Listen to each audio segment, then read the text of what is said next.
So, passion. I'm very passionate about what I do, and I think one of the reasons why is, I think what motivates me in that respect is, it really comes down to purpose and wanting to make a difference in this world. I have a personal goal of making a positive impact on 100 million people with my software. And that's no small goal. I've done pretty well so far. I think I'm estimating the numbers are about 14 million so far, and growing. Yet, that hasn't been easy. So how do we keep motivated in that respect? Because I've gone through a lot of experiences, and I think the motivation comes from, first of all, it's never come from the money itself. Money is always followed. It's come from that desire to make a difference, to do something significant, or that you're grasping a vision, or you want to be part of a vision that does something. That's a beautiful dog. And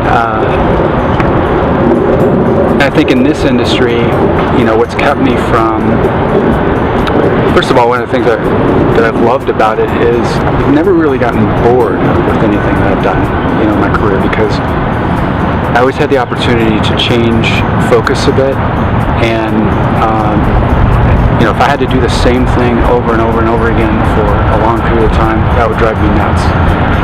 So I think that's one of the great things about being in technology and software is it changes rapidly enough, and there's lots of different things and applications that you can do.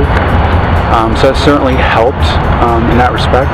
But there have been times in my career that I've gotten burned out, and the reason for that has been either pushing too hard for too long, such that you just get physically exhausted. Especially in the startup environment, there's this thought that if you're in startup, you got to work 80 hours a week plus in order to be competitive and make the goals that you got to make.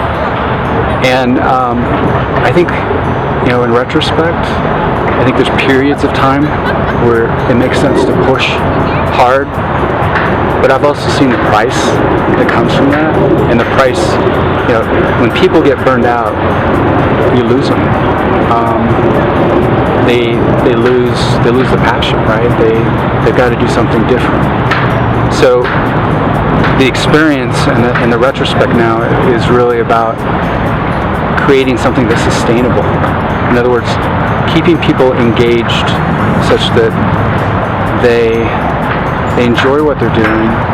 They're not going to that level that's too much, so they don't go over the line and get burned out, and thus you get a lot more value because you get more time with them, and they're just generally happier.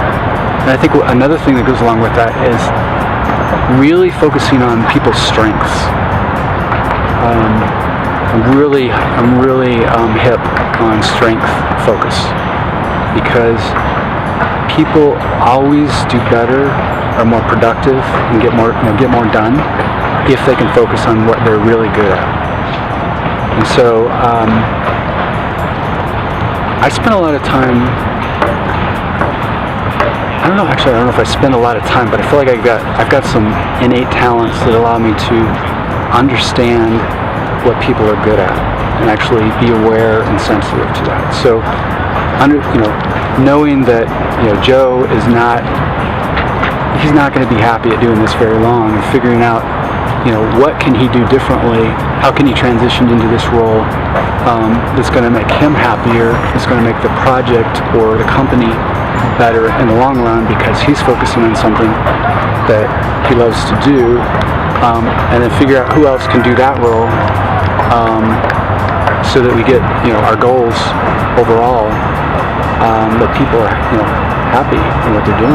Managing people's strengths. Yes, because as soon as you get somebody in a place where they're miserable, productivity goes downhill.